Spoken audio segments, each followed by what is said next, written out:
Welcome everyone to Your Our Unity, a show that wishes to spread a spirit of peace and love in the world, one conversation at a time.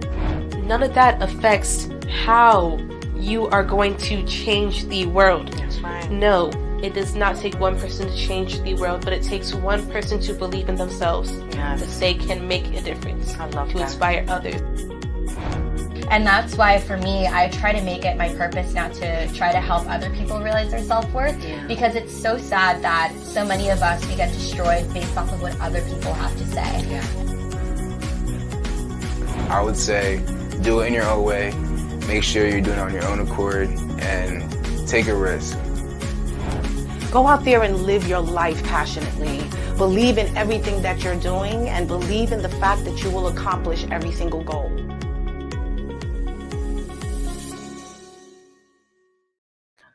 Welcome everyone to Your Our Unity, a show that wishes to spread a spirit of peace and love in the world, one conversation at a time. We want to encourage you to poetically speak your truth. Express yourself with depth, emotion, and authenticity. In this world of chaos and noise, it is so important that we speak with intention so that we can have connection with others. I want you to go out there and just live your best life and your truth. And I want to welcome you in to another wonderful episode of Your Our Unity. I am your host, LaShawn Walker. Please like, share, and follow. Let everyone know that we're on right now. So, my beautiful people, I hope that you are enjoying the beautiful day outside, as I say every week, until we get some rain or some snow. It is beautiful. The sun is shining. We are enjoying an abundance of light right now. So I hope that that's what you're walking in and walking with, light. It is so important, especially right now with so much going on in the world, that we're showing up every single day with a positive attitude and a purpose for being and living, poetically living our lives and expressing that the best way that we possibly can. This past week, I received an abundance of birthday blessings.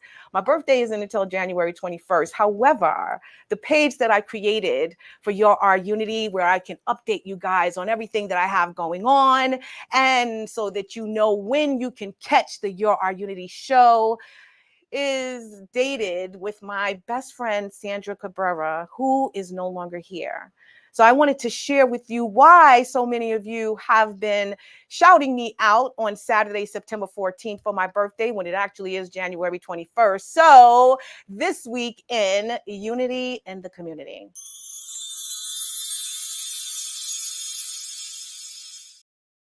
As I mentioned, you guys have been shouting me out on Saturday for my birthday, but it actually is not. It is my best friend Sandra Cabrera's birthday. This beautiful soul who blessed me with her presence for over 30 years. I love this young lady, is no longer here with us. We celebrated her birthday on that day. We had a business together called Sand Walker LLC, which is how Your Unity and Defining You Life Fitness Center and all the other projects that I'm working on have come to be. And so when I started that page, I decided to list it under her birthday. So every year I am reminded when that day comes that she is the reason why I am on this journey right now.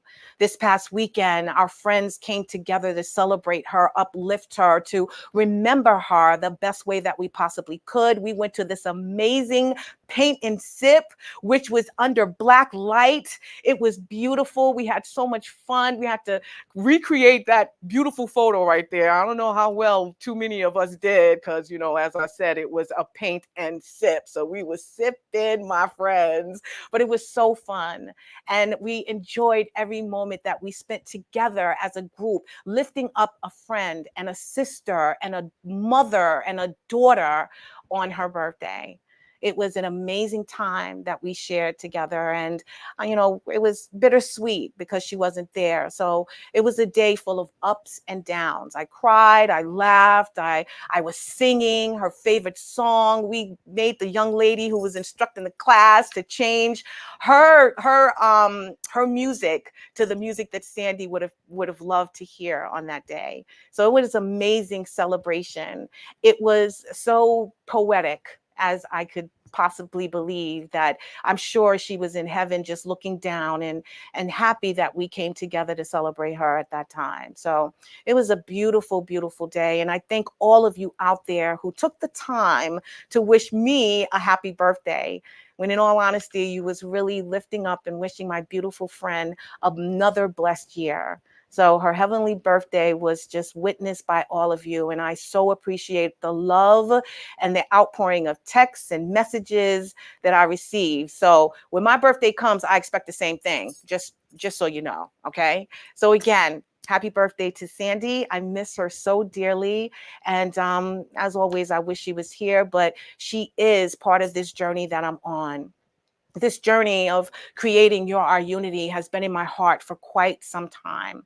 I always wanted to bring the world together in some form or fashion.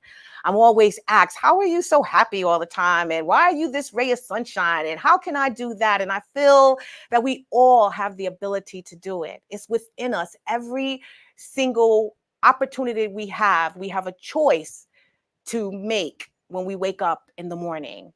And that is, am I going to be happy? Am I going to be sad? Am I going to be kind? Am I going to be a ray of sunshine, a blessing in someone's life?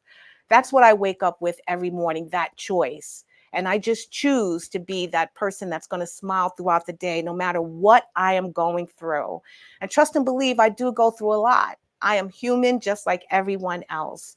But I take the time every morning to choose to be happy, because I know that on the other side of that spectrum is for me to be an unhappy person and sharing that and showing that to the world, which is not going to do them any good whatsoever. So I feel that I live my life poetically. I literally speak my truth every day when I am moving, when I am working, when I am just transversing all through the atmosphere in this world. I am choosing to be a poetic movement in who I am, and not just showing up and just showing you how I feel deep down inside. I want to change those feelings sometime. And the way that I do that is by interacting with others. And those people actually tend to uplift me as well, even when I'm at my lowest. So that's what I wanted to share with you today. The impact that not only Sandy had on me, but the growth of this business, the development of what Our Unity is, and the ability for you to be a part of it, because you can make that same choice yourself. Our Unity says and states that it's all about you. So that's what I want you to do. Wake up every day with a renewed spirit and attitude, and just try to go about your day being the very best that you can possibly be. So I've been speaking the word poetic a few times since I've come on live. So I wanted to share with you why I'm doing so, because we have an amazing guest today who is going to poetically speak to us about everything that she has going on in her world, and why she is this dynamic poet that is just spreading and sharing all that she has to offer, the gift that she has, the passion that she has for poetry. So we're going to be titled Poetically Speaking to the beautiful Amanda Eke. She is Nigerian-American, world-renowned spoken word poet, artist, filmmaker, educator, and journalist. Despite being unable to read until the age of 7, Amanda has built a remarkable career and made a profound impact in the field of storytelling. Her work has garnered numerous awards and honors, including a prestigious Fulbright Fellowship and a United Nations Artistry Award. In 2024, True Leaders magazine recognized her as changing the face of poetry, and she was honored as a storytelling master by the Kingdom of Morocco and the Ministry of Youth, Culture, and Communication. Her widely acclaimed touring poetry workshop series, The Poet Speaks, has reached global audience, and she also hosts a podcast of the same name, The Poet Speaks Podcast. In 2022, Strategic Media Incorporated named the podcast one of the top 5 podcasts by Black creators. Amanda is the creator and host of the docuseries Growing Pains with Amanda Eke, which explores the challenges young people face as they navigate the complexities of life. Her directorial debut film, Bidla, has earned critical acclaim for its unique exploration of traditional Maltese folk music and hip hop fusion in the Mediterranean island of Malta. A portion of the film has been archived at the John F. Kennedy Center. So please help me welcome the beautiful and talented and poetically sound Miss Amanda Eke. How are you? Hey, LaShawn, I'm good. How are you? I'm doing wonderful, my friend. It is so great to have you here. No, thank you for having me. That is an intro. I need to take you everywhere with me because I need you to just say that no matter who I meet. So thank you. I love it. I love it. I do appreciate it. I met you about a month or so ago. Yeah. Hear that you're working on some amazing things right now, especially in this world of poetry and how it is so important that we get it out there to the world. I see you won so many awards, so we're going to delve into all of that. But I first want to understand how you were not able to speak or read until the Yeah. age of 7. Tell us a little about that. Yeah, it's an interesting, wild thing when you kind of full circle your life back and look at all the kind of what got you here and how you started to where you are now.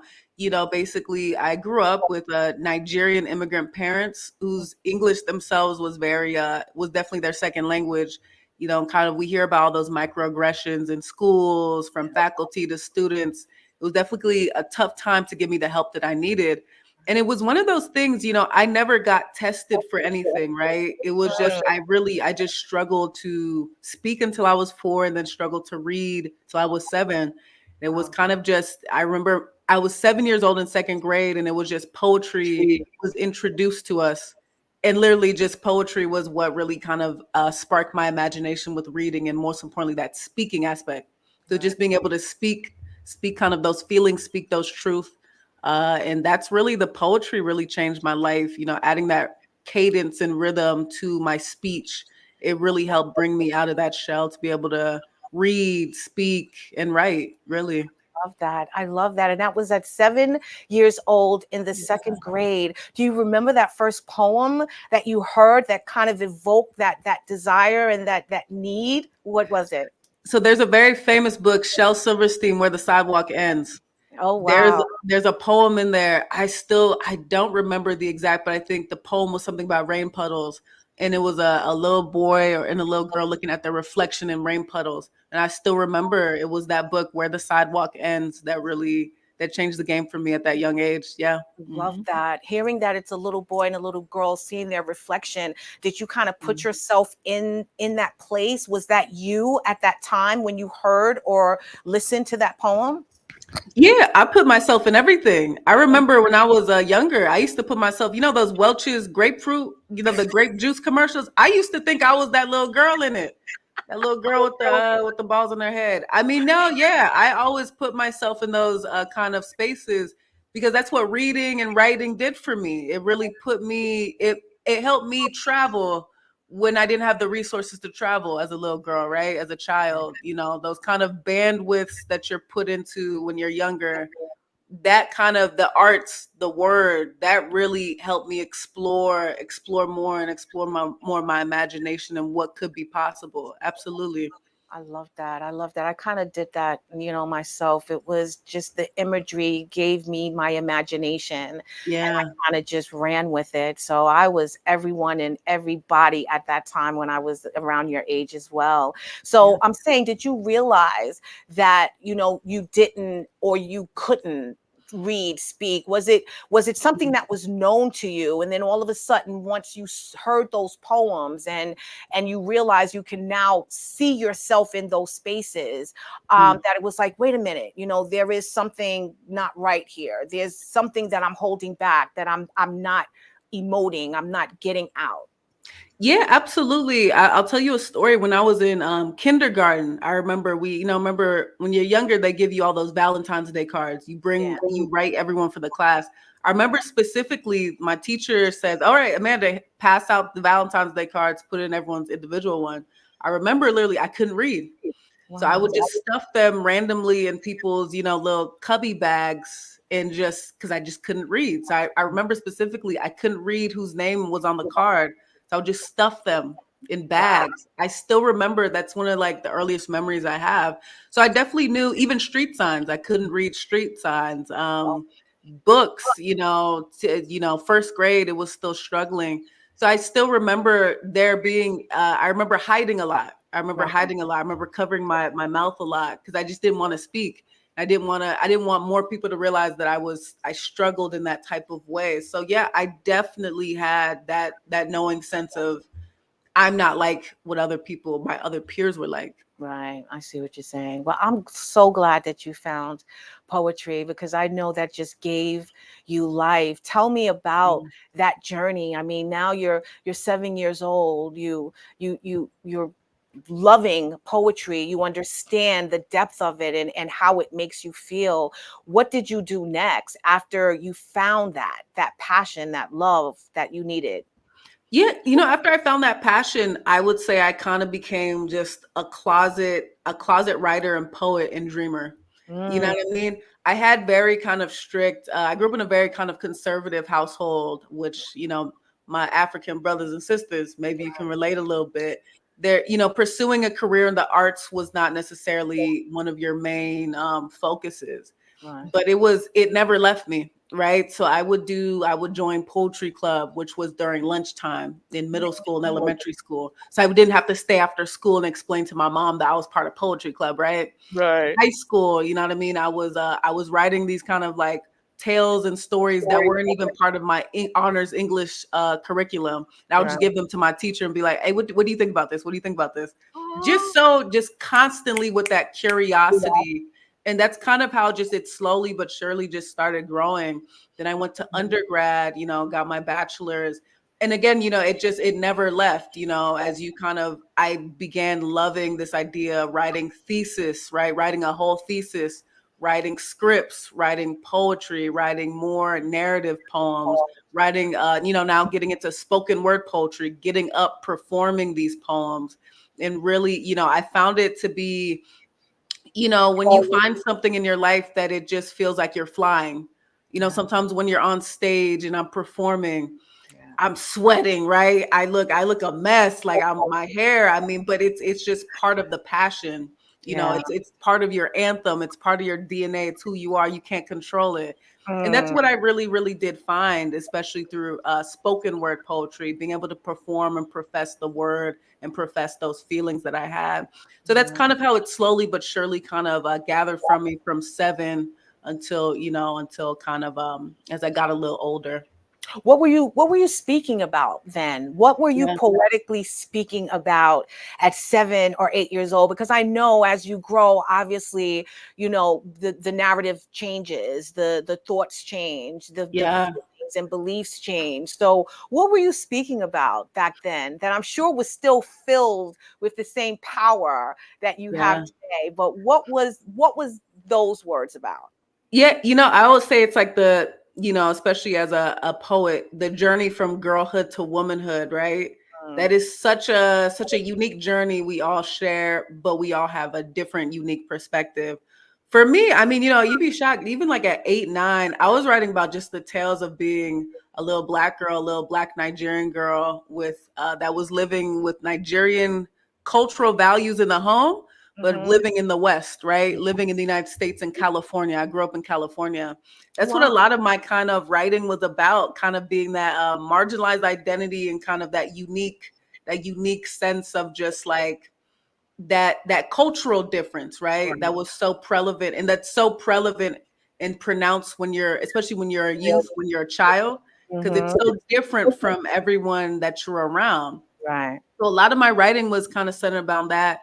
Also just, immature teenage angst, boys, Mhm. toys, play, doing, just doing, knucklehead things too as a teenager, trying to fit in, peer pressure, all those things. So, I love it kind of functioned around that, I my love writing. that. I love that. Well, when did you realize that you have this gift, that this is my passion, this is my voice, this is who I'm supposed to be. And when did your parents get on board? Because again, you're right, Nigerian families, you're supposed to be a doctor, a lawyer, Yes, yes, ma'am. Yes, ma'am. something Yeah. along those lines. So when did it Hmm. become obvious that this is my gift, this is what I was put here to do, and I love it, and I'm going to do it? You know, I think it really came to fruition when I'm gonna tell you when I think it became obvious, but I'll tell you when I think the truth is. So it became obvious when I won a Fulbright scholarship after I graduated from my undergrad. This was basically essentially the U.S. Embassy, the U.S. Department of, basically the U.S. Embassy of Culture, as well as the Maltese. I won a Fulbright to go live in Malta for a year. Malta is a country in the Mediterranean. The U.S. Embassy, as well as the Maltese Department of Education ministry, agreed that I was one of the 2 Americans to go overseas to go teach poetry, right? That was now looking back on that was in like 2017, 2018. That was a huge stepping stone in terms of my career as a poet and just as a just individual. And so I was teaching in the Mediterranean island of Malta, off the coast of Italy, and just, above Northern Africa. I was teaching university students poetry and spoken word. I was teaching K through 12, so elementary, middle school. I was also teaching migrants and refugees poetry.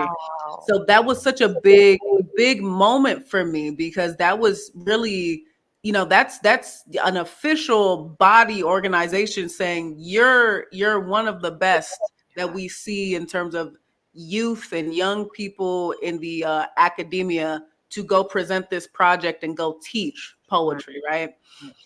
So for me, that was huge. Now, hindsight is so 2020. I think I didn't necessarily need those accolades to know that I was more than enough. I think those were things I knew even when I couldn't read. I knew there was something that I loved doing, right? I love the sound of words. I love storytelling. Those were all things that were already a part of me. So, now that I look back, you grow and you mature, you start to realize you didn't necessarily need those accolades. You already knew who you were. You just had to go do it, right? I love that. I love that. When did your parents get on board? I mean, it had to be with that scholarship and that job opportunity in Malta. I think it was somewhere around there. I think it was, when the parent can now brag on the kid pretty heavy around other parents. I think it was somewhere around there. Yeah. I love that. I love that. Yeah. Now, in terms of, because I know there's different styles of poetry. Tell me what is your style, or do you kind of encompass everything? Yeah, I'm very much in the kind of I'm in the style, my style has changed so much throughout the years, and it's going to continue to change.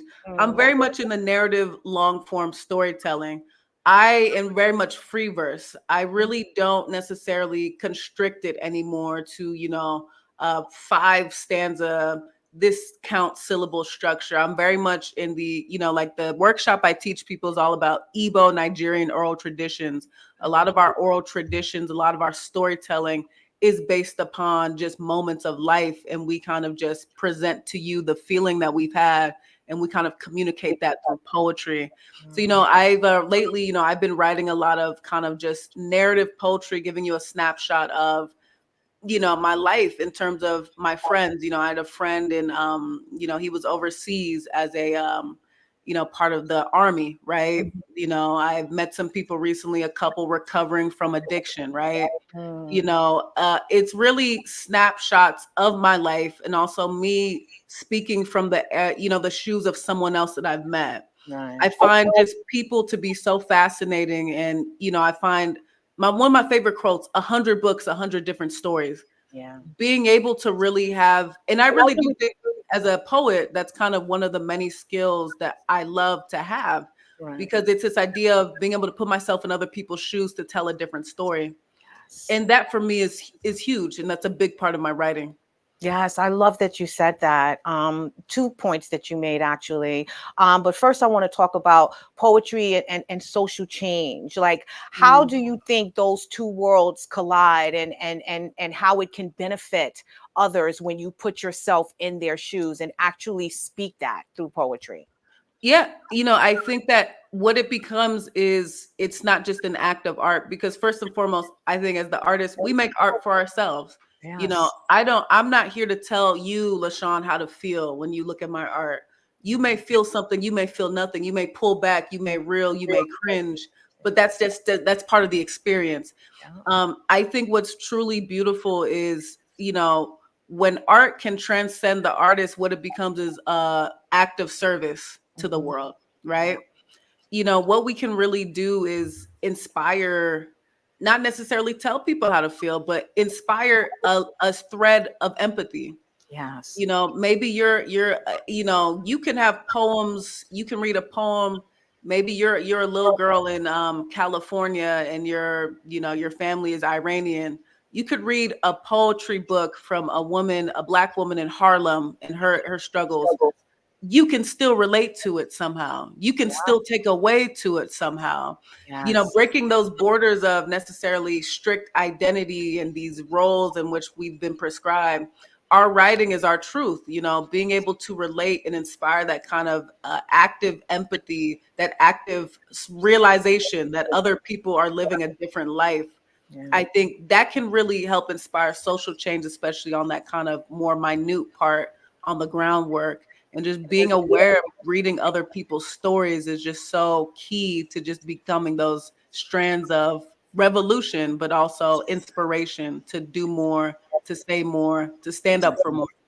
Yes, and I love that you said that because it is so true. I mean, putting yourself in one's shoes, you may not meet people on a daily basis that you interact with, but to see it written, to pick Yeah. up a book, to pick up a magazine, to watch, Yeah. an episode of a show on TV and be able to relate to that person can make huge changes in people. And that empathy and that compassion that we so desperately need in this world could literally be poured out strictly by the vision of those words right in front of you on a piece of paper. So I love that you said that. Well, let me ask you, you said that you have a workshop. What is the name of the workshop, and tell us a little about it? Absolutely. So the name of the workshop is the Poet Speaks Workshop. So Mm-hmm. basically the idea of the workshop, again, I couldn't speak until 4, couldn't read until I was 7, read and write till I was 7 years old. Mm. Again, the idea of the poet speaking, we really do focus on how do we teach people how to tell their own narratives, right? And basically, a lot of that kind of traditional, again, I'm a Nigerian-American woman. I take a lot of my Nigerian culture and really teach people about it. Mm. One of the goals of the workshop was to bring that idea of storytelling in our African oral traditions. That's my story, right? I teach people the histories of that, the dibias, the miracle that is storytelling in so many parts of Igbo traditions, right? Those different definitions, those different Nigerian authors, those different Nigerian Igbo concepts and words. And to see really a background of how storytelling, masquerade, storytelling has been such a big part of African oral traditions. So I teach people all about those, again, Igbo, Nigerian oral traditions. And then ultimately, the workshop, you learn how to create, write, think your own spoken word poetry. There's a Wow. performance there. There's aspects of the history of African, Nigerian, Igbo oral traditions in poetry. Then there's the aspect of how do you write your own poetry, right? Then how do you perform it? So it's really a 3-prong workshop. You learn about the history of, again, Igbo oral traditions. How do you write it? And again, how do you tell your own story? It's called The Poet Speaks. How do you give truth to your own words? How do you give truth and power to your own stories after learning about kind of who I am? Right. Who are you now? And Yeah. how do you want to say that? In the world that we're living in now, this the divisive world that we're living in, it is so important that we all kind of delve deeper into our truth and our emotions and be authentic. How important do you think that is, especially through poetry, that we share that? Yeah, I think it's the most important thing in the world. so now I've done this workshop. We've done it Africa, United States tour. We've done it Middle East and Nepal. We've done it in Malta. We've done it in the UK. You Wow. know, there's still the singular thread that remains true no matter where I go in the world. Everyone has a story. Yes. Everyone has something to say. No Yeah. matter who you are, you have a history and you have a future, you have a present, right? There's a story to be told and everyone has that story to tell. I think it's important more now than ever, you know, in a world where we're kind of overrun by a lot of technology, the Mm-hmm. idea of writing, the idea of storytelling, the idea of poetry, you know, the idea of crafting together what we want to say to each other in a unique, creative way Yeah. is a disappearing art, and it's so important to keep telling our stories, keep our anthems true, and keep it going. You're so right. It's so funny that you said that because I was just saying as I was preparing for the show that I remember a time a few years, maybe 10 years ago, that I couldn't turn on the television without a spoken word show Yeah, or yeah, it was everywhere, you know, and it was very, yes. very popular. What do you think happened, you know, in Mm. that time period? And I'm sure you mentioned, you know, technology and now people are online all the time, but what do you think happened in that short period of time? Because there was a time that this was very important. This is how people spoke to one another. I remember even having conversations, and it was no longer literally a conversation. It's you're not saying preaching, but you're poetically speaking to Yeah. me with your words. Where did that go? Yeah, you know, it's a tough one. I mean, I think that again, you know, the inundation of the internet, the inundation of you know, we communicate differently, you know, maybe around 20 years ago, communicating with the phone through FaceTime, WhatsApp, Yeah. you if you want to talk to people across the world, it was a whole lot more effort. Right. Now it's just in the click of a button or the send of a DM, right? The Yes. world is so much more, it's 6 degrees of separation. I mean, you could meet someone probably in the UK next week that'll be like, oh, I actually know that person in Long Island. You Yes. know, the world is so much smaller now due to technology. And I think with that has become kind of the inundation of shorter attention spans and shorter ways to write and message. Um, you know, but the oral tradition is still very much there, you know, and it's so important that we still keep that there because so much language is hidden in poetry. You know, a Yes. lot of languages will be lost and not recoverable at a certain point if people Yeah. don't study them, people don't continue to pass down these stories. And Yeah. look, you know, our traditions, they are what we make them. You know, we have traditions that are very, you know, maybe misogynistic, colorist, right? All these things, but you know what? We hold our traditions. We carry through what brings joy and light to the people in our communities that we serve and are a part of.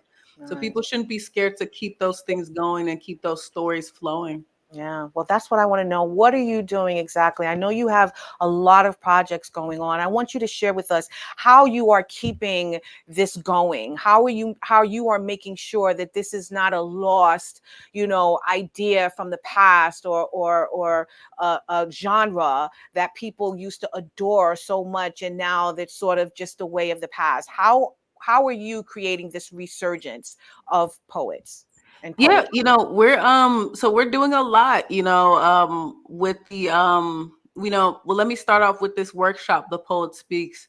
It's under the Poet Speaks LLC umbrella that I have, you know, with the amazing workshop that we're touring around the world, as well as the podcast that we have. We're very excited to, you know, bring you know, more poetry and oral tradition. Again, the Poet Speaks podcast, over 1 million listeners total. We've been 3 years in the making. We're now eighth season is coming out this October, and we're very excited about pushing that forward, getting that media recognition, you know, changing the face of poetry from True Leaders Magazine. You know, we're very excited to keep it pushing. You know, that's just a podcast. I talk to poets just about why they write, and they talk to me and they share why they need to get their words out. You know, and the latest project we have, drum roll, we have a very exciting one. You know, we're bringing it to TV. Yes. So the Poet Speaks with Amanda Eke. I won't say too much for now, but we have very exciting TV work coming up where I think that that'll really change a lot of people's minds and hearts about who does poetry, what poetry looks like. So we have some stuff in the works. So keep on the lookout for that. Bringing it to not only a workshop, podcast, television. The mediums are endless. Next, space. Yeah. Yes. So we got a lot going on, and pushing it forward is just something I want to continue to do. Giving people a different look at oral traditions, giving people the look, this isn't something that's boring. It's not old, a stereotypical, whatever the insert stereotype, maybe Shakespeare here, Shakespeare's great, but it's not what it seems, right? We all have these stories, and oral tradition has been every community in the history of time. So Yes, I love that. So there's really no right or wrong in being a poet. no, There isn't, right? There is no. no, that's not the right format, that's not the right cadence, that's not the right, none of that. It is just you speaking your truth and your artistry and your creativity in your voice, Yes. correct? I Yes, ma'am. Absolutely. I love that. I love that. And this new film that you're working on is going to speak to where poetry is coming from, different cultures, different what genres, different people. Like tell us, share with us a little what you mean by that. You don't have to tell us a lot, but just Yeah, give us yeah. an idea of what you mean. Yeah, so the docu-series is The Poet Speaks with Amanda Eke. Essentially, we're looking at poetry not only from the eyes of the poet, but we're looking at it from the eyes of the community, the environment, right? So our first season, I can say, is set in the best city in the world, New York City. So we Yes, talked to yes. people, we talked to some amazing poets from all backgrounds, in the different boroughs. New York City is such a special place because it's literally so many, the world is in New York City, I like to say. Mhm. So we have so many oral traditions of, places like Chinatown, the Bronx, even the subway, right? LaShawn, you're Yes. part of that. The subway, Harlem, look at Harlem Renaissance. So it's looking at not only the poet, but the community in which they live in and they thrive in and create their words. So, Okay. that's kind of what really differentiates us in our show and kind of what we really want to present to the world. So looking at cultures, revolution through those oral traditions in the places that artists and poets and storytellers are is so key to, nurturing who you are, where Right. you come from, where you live. That Yes. is essentially so reflective on the art that you're creating. In this case, the words and the poetry that the poet is creating. So really, that's what the docu series, The Poet Speaks with Amanda Eke, coming out this fall. That's what we really focus upon is the poet and who they are in the space that they are, specifically the city and the culture of the city or country.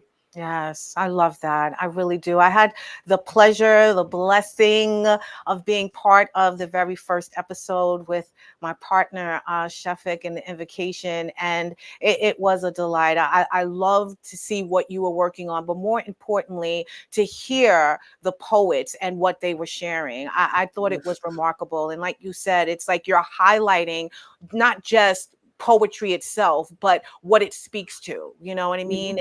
And the culture and the environment and how it could touch each and every one of us, even by it not even looking like who we are. And that's what I Yes. really truly loved about it. That's amazing. So I wish you well with that. Is there a date, an air date of when we can look out for it? You're going to keep us posted on when everything, because it's finished now, right?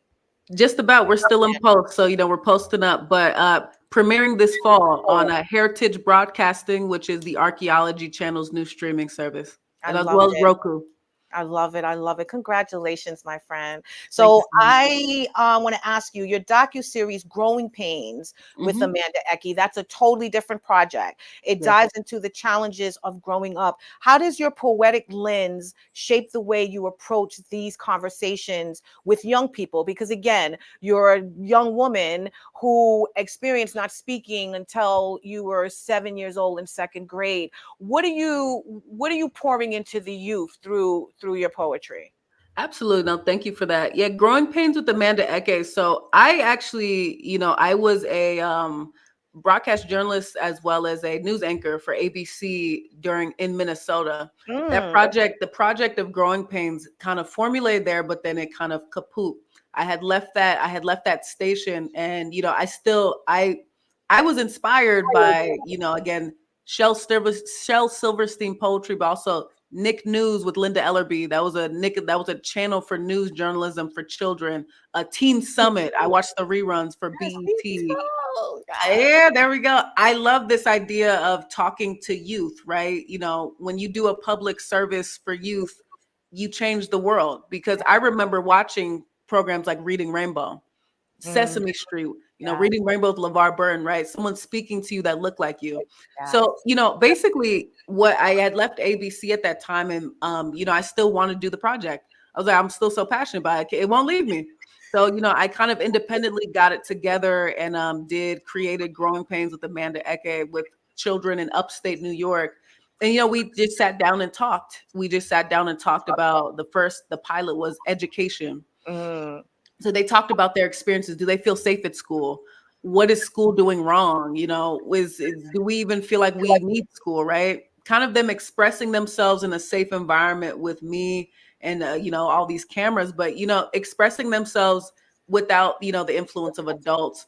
And, that show, Growing Pains with Amanda Eke, we had the premiere earlier in March in New York. We had that premiere screening, and it was received so well by the community. And, right now, just looking for continuing this to get the funding to become a full-fledged season and air on, a PBS, whatever, a streaming service to kind of get these messages out.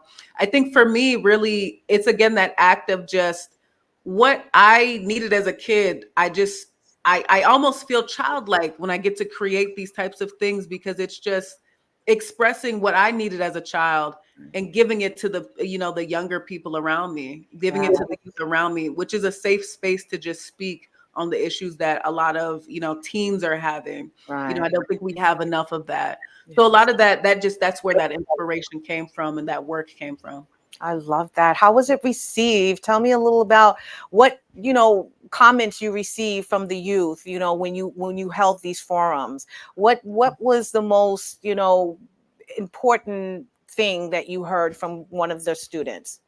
Yeah, I had a girl just tell me, and it was it's one of those things you don't, again, hindsight's 2020. In the flurry of, and LaShawn, I'm sure you can relate, in the flurry of you're doing all your work, you sometimes don't have time to reflect. Yeah. We did a news special. The news had covered the premiere earlier this year, our screening. Mhm. And it was the news journalist, she had talked to two of the girls that were part of the pilot, right? Right. I remember she tells me, she just calls me on the phone. She's like, Amanda, I just want to tell you, one of the girls, she just said, it's so inspiring seeing Amanda up there doing this independently, doing her thing, seeing just a young Black woman like her. She's a trailblazer. I really loved and just appreciate the time she took. And just seeing her do this, it inspired me. And I'm actually writing her a letter of recommendation for college now. So it's one of those things when you hear that really helps you keep going because it means even if it's just one person, you're making such a difference. And that means the world to me. Yes, I love that. Knowing that this is your passion, it's sort of in your DNA. Yeah. What do you help to achieve? And obviously you're inspiring a whole generation of kids, but what do you ultimately hope to achieve? What is your end goal here? Oh, wow. Wow. That's that's a big one. What I hope to achieve. I mean, I think I'm living the dream now, LaShawn. Honestly, I'm living the dream work that I've always wanted to do. I've been privileged. I really say privileged enough. I've been able to talk to young adults, children, all over the globe and share the passion of storytelling, sharing my story. And they've also shared their stories with me. To be, given the title Master Storyteller by the Kingdom of Morocco. What? Yes, I mean, from a little girl that couldn't even read till she was 7, that was kind of blocked off by every teacher imaginable. I really, I can only just faint to think of what, my grandparents, may their souls rest in peace, what they think, what the ancestors think. This really is the wildest dream. My goal is just to continue doing it, continue doing the work, finding different avenues to do the work, and just, keeping my head up every day, that I stay healthy to continue to do the work that I love. And that for me is the dream, continuing to do this type of work. I love it. I love it. Well, knowing that your life is a poem, Yeah. how do you expect this to evolve also? I mean, I know that you're passionate about what you speak and how you speak. How do you expect that to evolve in the next few years or as you're getting older? Yeah, I really getting these more opportunities. Media was something I didn't foresee in my future. Mm, I always thought that I had a Fulbright. I thought academia kind of going that route. But mhm. I had moved to Japan during the pandemic, crazy enough, right? I moved to Wow. Japan and literally was teaching, again, the same cultural ambassadorship, US diplomacy, was teaching children poetry and English in Japan. And it was there, I created my podcast during that time. And it was kind of just a random call. One thing led to another. I was on the news with ABC. And it kind of it really just happened. I mean, that was such a far off. I mean, I would have never thought I'd be on TV at all. That Wow. was so far. It was definitely something I thought of, but to really have that happen, that's pretty crazy. Oh, And to be able to continue it now with another TV show, that is just never expect the unexpected in this crazy thing called life, I almost want to say. So right. I think for me, just continuing that path, continuing to be open, continuing to kind of take every opportunity as it comes, Mhm. being strategic, becoming a better business person, really owning my craft, owning the material that I put out in the world.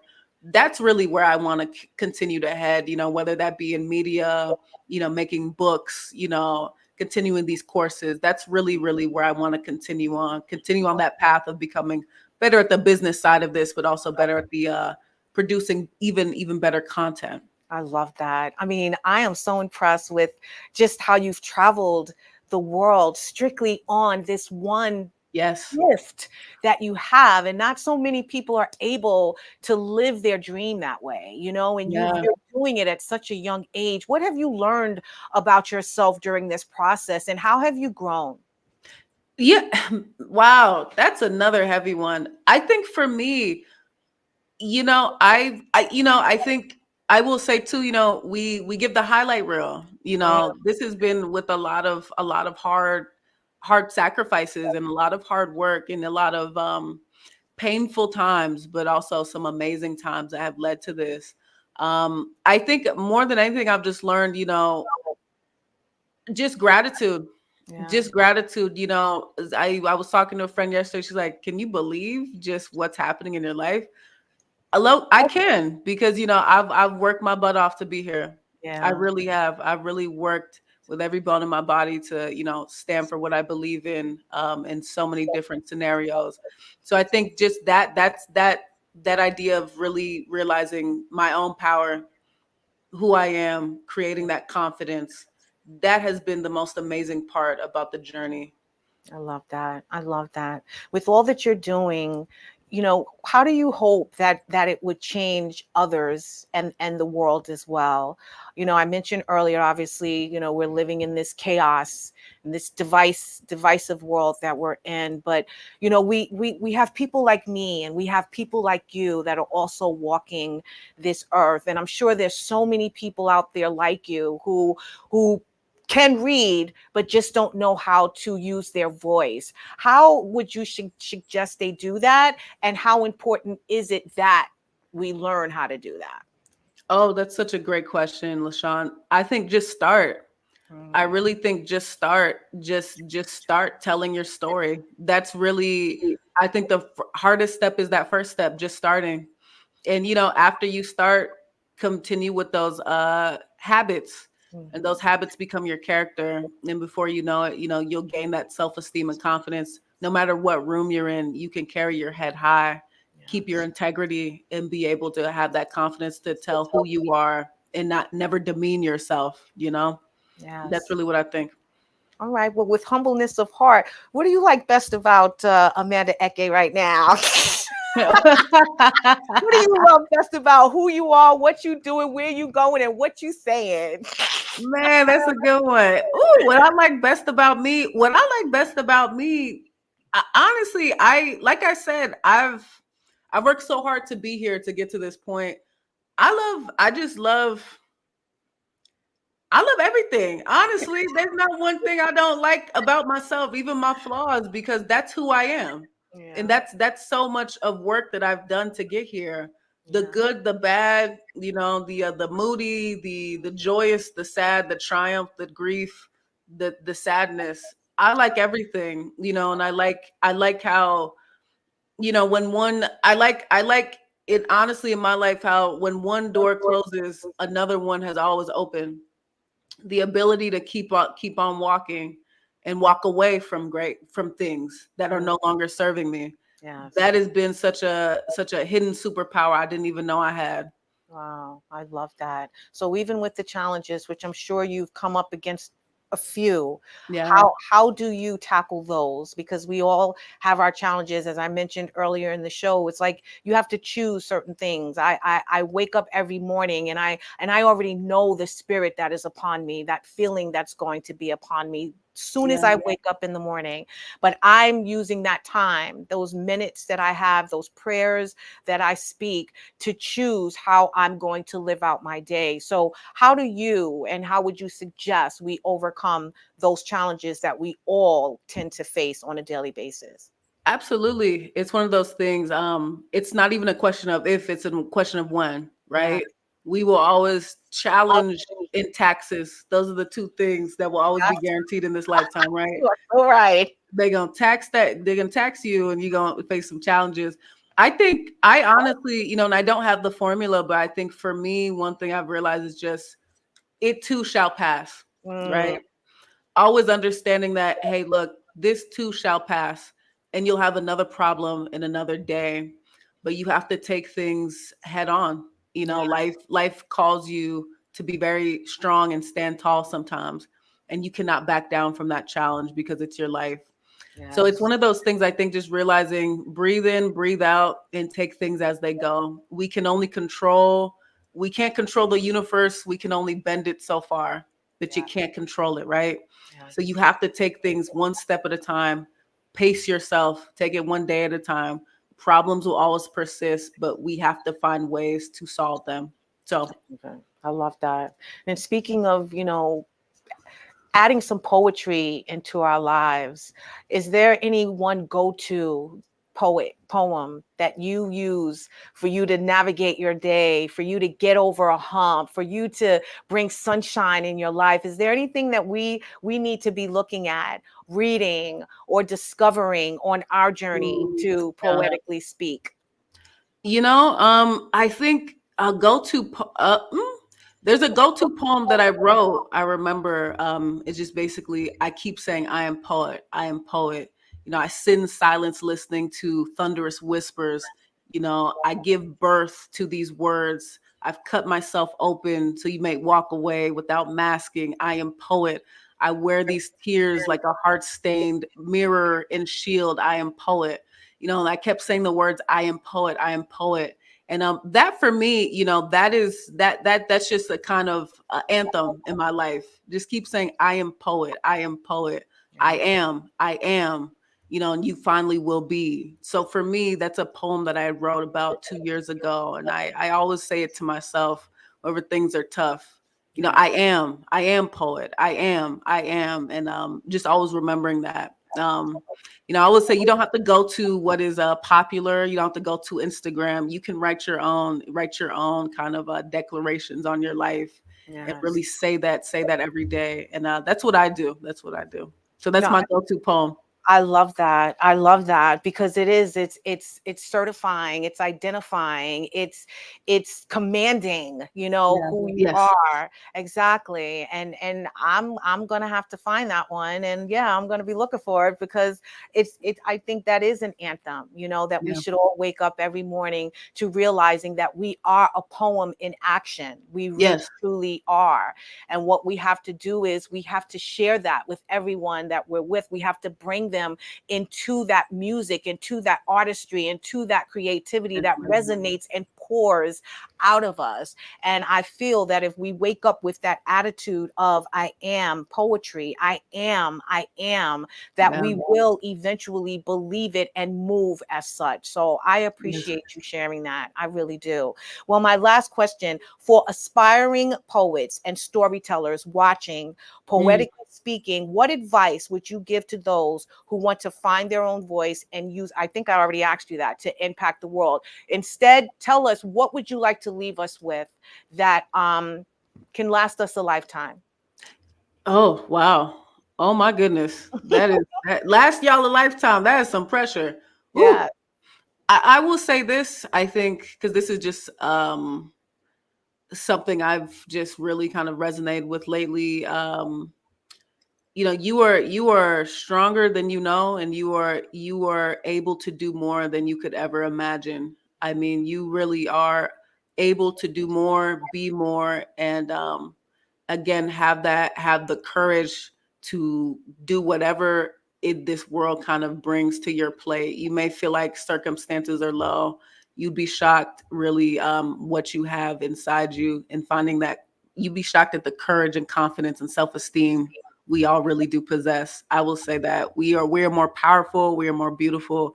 As cliche as it sounds, but we are so much more than we really give ourselves credit for. So that impossible situation, whatever it may be on the scale, you are able to achieve, overcome, and start over again, even in even the toughest of circumstances. Yes, I love that. Thank you so much, Amanda. You know, I could talk to you for a few hours more, but Yes, I like ma'am. to thank Absolutely. you so much for being here. I Thank want you for to having share me. your information. Tell us real quick where we can find you, where we need to be looking for you right now. I do have all your IGs up there. Your Yes. YouTube is the Poet Speaks podcast and the Poet Speaks Global Workshop. Is there anything you want to add to that? Yes, everyone. Yeah, go follow me on Instagram, Amanda Eke Official, for the TV show Poet Speaks with Amanda Eke. Go check that out on Instagram as we are coming closer to our premiere date.